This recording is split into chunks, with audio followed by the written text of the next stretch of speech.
Thank you for having me. I'm spending a fair bit of time today just going through our investor update, providing the most recent numbers on our 4C, and then just talking a little bit about where we're at on a number of fronts with respect to the business development the company's doing through HGC and also Starlink. There's our investment disclaimer just for the record. So at a glance, again, this is just very high level, 22 to 25 million market cap because of the share price movement, if you like.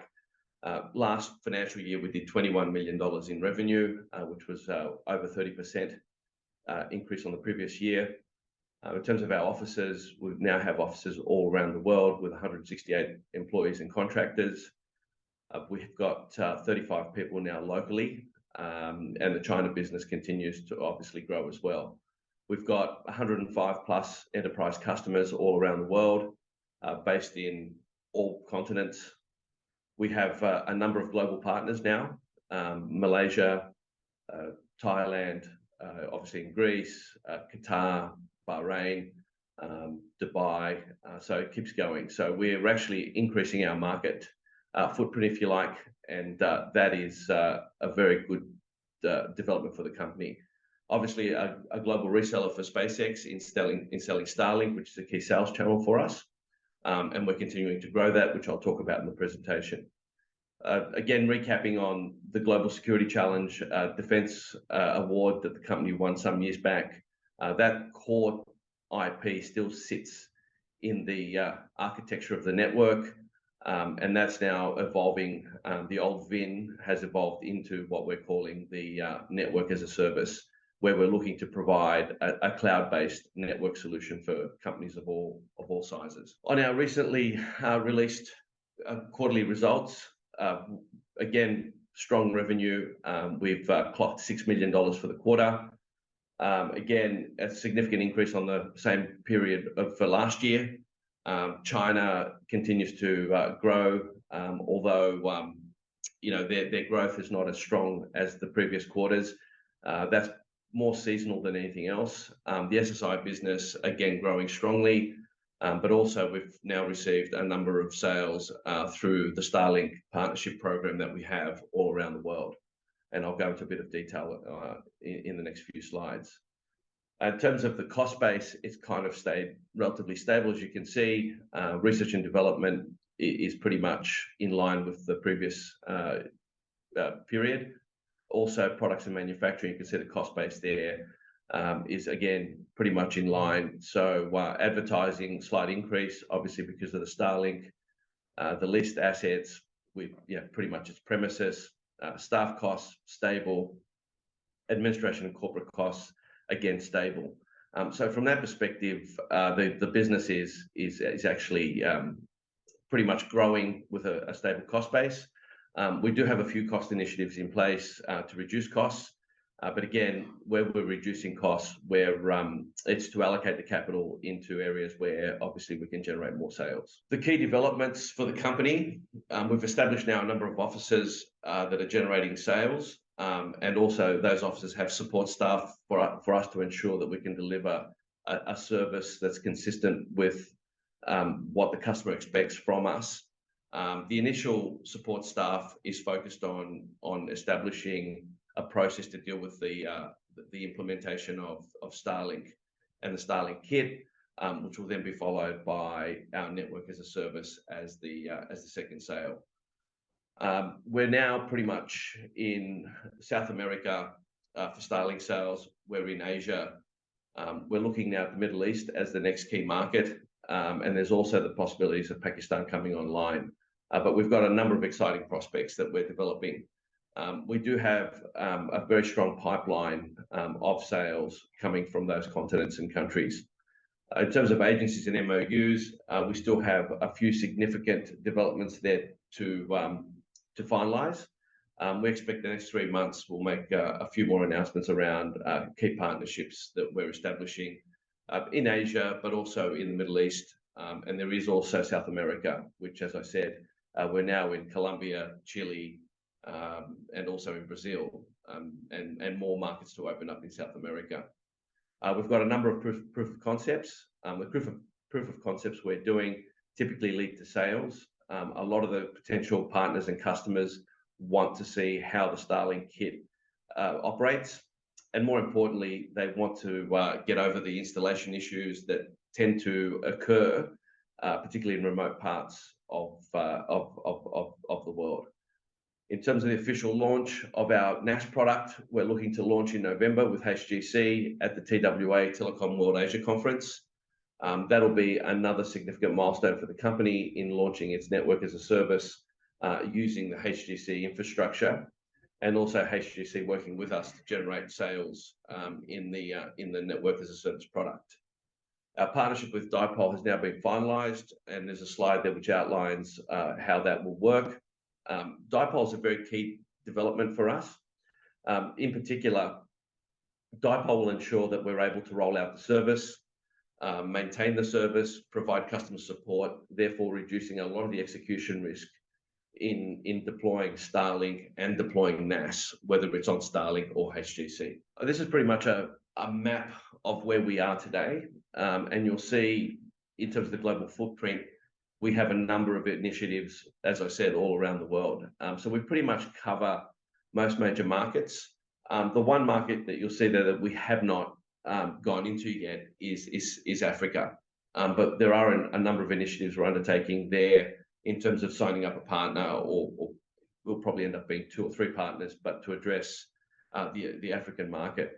On the other hand, you can also see that we're in the US, so we're very busy working with Tsiolis, which is a very large communications marketplace in the United States.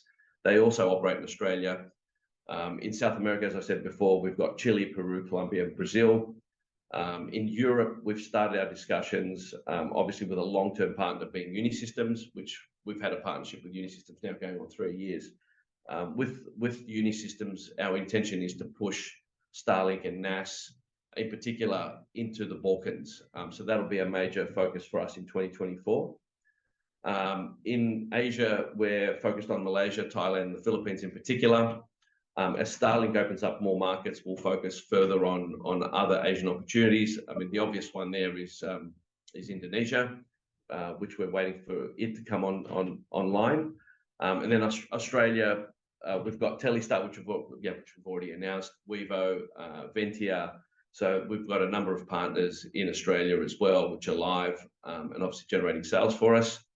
And then the obvious one with Spark, which was our first partner that we signed up pretty much after we made the announcement of signing the Starlink contract. So as you can see there, we've got an extensive footprint around the world. And as I said, we're continuing to invest in that in order to generate sales, but more importantly, to have a backbone that deals with customer inquiries, installation issues, services issues, etc. To recap, with respect to our sales channels, we have 2 sales channels for network as a service, Starlink and HGC. The difference between the two, with Starlink, we're the reseller of the Starlink kit. We deal with the customer directly or via our partners. We actually own the customer, we bill the customer, and we work with Starlink. And then we roll the NAS in addition to the Starlink service for enterprise customers. So from that perspective, we're generating 3 layers of revenue. We've got the hardware, we've got the monthly subscription for Starlink, and then we also have the NAS monthly subscription. So they're the revenue sources out of that sales channel. And that revenue, as you can see from the 4C, has started. In terms of HGC, slightly different. HGC is one of the world's largest telecommunications infrastructure companies. We're using that infrastructure to establish the network as a service on top of that infrastructure. We'll be working with HGC in the role of us being the network operator. They are the infrastructure operator, and the two combined will then go into the marketplace to sell network as a service. Again, it's a subscription-based revenue model. Unlike Starlink, we do a revenue share with HGC per each customer. HGC will have their own customers on the network, we'll have our own customers, but we share revenue across the two. So that's the 2 sales channels that the company's focused on. We don't really intend on opening up a third sales channel, if you like. There will be services that will make additional revenue out of these two in terms of implementation services and things like that, or managed services, but we're not looking to create any new sales channels. Our focus are these two sales channels. Again, just to recap on the telco partnerships, particularly with HGC, one of our key focuses in our strategy is to work with telcos to empower the telcos to compete against a lot of the cloud service providers. A lot of the cloud service providers are actually now offering network as a service as part of the value add, and to lock in the customer, if you like, in terms of services. We want to compete against those cloud companies in partnership with the likes of HGC, but then the carriers as well, such as Spark New Zealand, Telespazio, and others that are in our partner program. In terms of as I said earlier, the focus here is HGC provides the infrastructure. They have sales personnel. They also provide us access to their customers. Netlinkz provides the network technology and the technical support for that network. And that's something that we intend to build out with HGC over the course of the next 12 to 18 months. But we're very excited about this opportunity because we're dealing with one of the world's largest telco infrastructure providers. A lot of the carriers actually use HGC services. So it will open up a lot of opportunities for us in the coming months and years. In terms of the economics of the telco partnerships, so really the key focus here is the network as a service and the margin that it potentially generates for our partnership with HGC and other carriers. The margins sit at 40 to 50%. The reason mainly for that is we're using network as a service, and it's all software based. We're not using any hardware. As a matter of fact, we're leveraging all the hardware through the HGC infrastructure that they provide. So from that perspective, the key focus here is to roll a network as a service through the HGC or on the HGC platform at that revenue margin of that 40 to 50%. It's something that we believe we can maintain that margin because of our reliance on the HGC infrastructure. So we're not outlaying any capital on hardware or fiber optic cables or things of that nature. Our focus is purely the software, continuing to build feature sets for customers, but more importantly, because it's software, the costs are not heavy with respect to the impact it has on the margin that we can generate. The economics on the Starlink side, again, with respect to the subscription revenue generated from Starlink, that sits at around 10%. The network as a service, then same principles as the telco partnership. It's that 40 to 50% mark. And in addition to that, there's also a bit of margin that we make on the hardware. The hardware margin is obviously going to be volume based, but that's not our focus. Our focus is on the two subscriptions, and obviously the key revenue generator and profit margin generator for Netlinkz is the network as a service. So kind of a similar approach, but we do have a couple of extra revenue levers through the Starlink relationship, as I highlighted earlier. In terms of, we don't make any money on installs. We assist the enterprises on identifying installers. We do have some partners on the installation that do assist customers, but we're not looking to make money on the install. The dipole partnership are very critical for Netlinkz. As I said, it's a focus on reducing the execution risk in the rollout of the NAS service, but also in the rollout of Starlink. So the partnership really is focused on three things mainly. One is the customer support. Two is the managed services that go with the network rollout. And three, it's the integration of the NAS on whatever the enterprise customer wants to integrate our network with. So they're really the three key focuses for us on the dipole partnership. Dipole typically offer 4 types of services: staffing, hardware, a statement of work, and managed services. We're predominantly using the staffing and the managed services. So that's really the key focus for the partnership, is to reduce execution risk in the network rollout.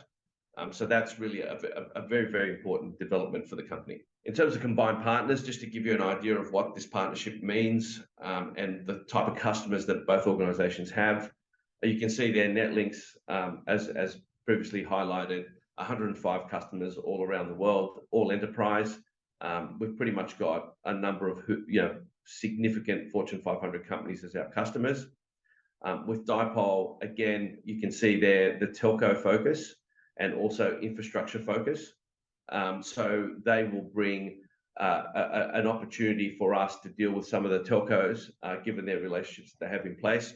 A bit like SSI, our lawful interception business, Dipole have very strong relationships with telcos. And as I said before, telcos are a key partner for us in moving forward. And you can see there also, Dipole do a lot of work with a number of strategic partners, being Fortinet, Splunk, Jira Software, Cisco. You can see that they have a significant footprint in the supply side as well, in working with a lot of the suppliers. Again, for us, that's important because there'll be customers that want to blend our technology with their existing infrastructure provided by the Ciscos and others in the world. The key question is, why will people move to a NAS? And what this slide tries to capture is the main or the high points of why the NAS. One of the most important things for any organization moving forward, in particular with IT and networking, is their operating model and how they actually consume network services and hardware. Most organizations in the world today, having moved into the cloud, are now looking to shift their entire network into an OpEx as opposed to a CapEx model. And all that's based on consumption. The one thing that cloud has done for a lot of organizations is create hyperscalability, which basically means that it's driving cost savings as well as providing a number of productivity gains as you digitally transform from the old network into a network based in the cloud, and all the benefits that brings with the way that you are able to manage the network. So that is a very big driver for NAS. And as I said before, a lot of the cloud companies are now starting to offer network as a service as part of the whole customer's experience in the cloud. In terms of scalability, again, a lot of the old world networks, particularly hardware, are struggling to hyperscale with the cloud.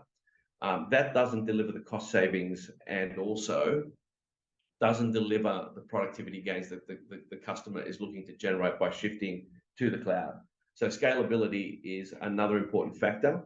The NAS enables scalability. Because it's software, it's easier to scale and it's easier to deploy, leading to the scalability. In terms of security, another very big factor. Again, the uniqueness of what we do is we encrypt each point end to end. So we encrypt the actual virtual pipe that we create over the internet. And by encryption, I mean we make it invisible, which makes it very hard to detect, therefore making it very hard to hack. So that's another big selling point in our NAS. In terms of performance, very, very strong performance. Being software, we're able to generate performance which is significant. With Starlink, we do not inhibit Starlink's performance at all. The performance of Starlink is something that's significant, and our network as a service ensures that we do not interfere with those performance statistics that Starlink's becoming very famous for. In terms of simplicity, we, again, being software, we're able to deploy very, very simply. A lot of the services are managed service or subscription services, I should say, which really focuses the company on effectively outsourcing the management of the core network. So in effect, the company deploys its network in the cloud. And from that perspective, the network being in the cloud does not require an on-premise team to run your servers, your switches, your routers, etc. It's all done in a remote location. So in effect, it's outsourced. And because the network's deployed in the cloud, as I said, you don't need that on-premise resource that typically goes with a network that is on-premise. Again, to highlight once more, software first, being software, easier to upgrade, easier to deploy, so you get your cost savings almost immediately and ongoing. Just to give you an example in terms of Starlink and NAS, as I've said, the speed that Starlink offers an enterprise customer, we do not slow the actual speed of Starlink at all. We do not create any latency. We do not interfere with the downloads and uploads that Starlink gives so many organizations access to through its satellite-based broadband. And this is just an example of how we actually establish that connection. So typically, the customer buys the Starlink hardware. Once they buy the Starlink hardware, you turn it on, they get access to a cloud. We then deploy the network in the cloud. And that cloud then gives the organization access to a number of things, being data centers, Wi-Fi. It allows you to deploy IoT, but all that's done in a highly encrypted, secure way, which does not interfere with your performance of your Starlink. With Dipole, as I said, what we then do is provide an end-to-end customer support experience, which allows us to differentiate ourselves from a lot of the others that are trying to sell Starlink within a traditional hardware or telco product bundle. And that's why we're winning so many customers in the Starlink rollout. So that's pretty much how we would describe a customer experiencing the network as a service through Starlink. So in conclusion, focused on 2 sales channels. Our product dovetails with both sales channels, and the sales channels are there for us to focus on just those 2 areas of distribution. We don't use resellers to sell NAS. We believe that will take too long. It's too costly. We've gone down this path of the 2 partnerships, if you like. One is a reseller of Starlink bundled with our network as a service, and then also with HGC utilizing their infrastructure and partnering up to deal with customers. On the revenue side, I think we're deploying more Starlink services in more countries as they come online. So we expect our revenue to continue to grow through Starlink sales, and obviously then you'll have NAS that follows once the Starlink sales start. In terms of the partnership with telcos, that is going strong. With Starlink, we're getting a lot of exposure to the telcos. The telcos do see a benefit in Starlink in providing an additional broadband service where traditionally they couldn't give access to broadband to their customers. More importantly, the telcos also see the value of the network as a service, and that's a very, very important development for us.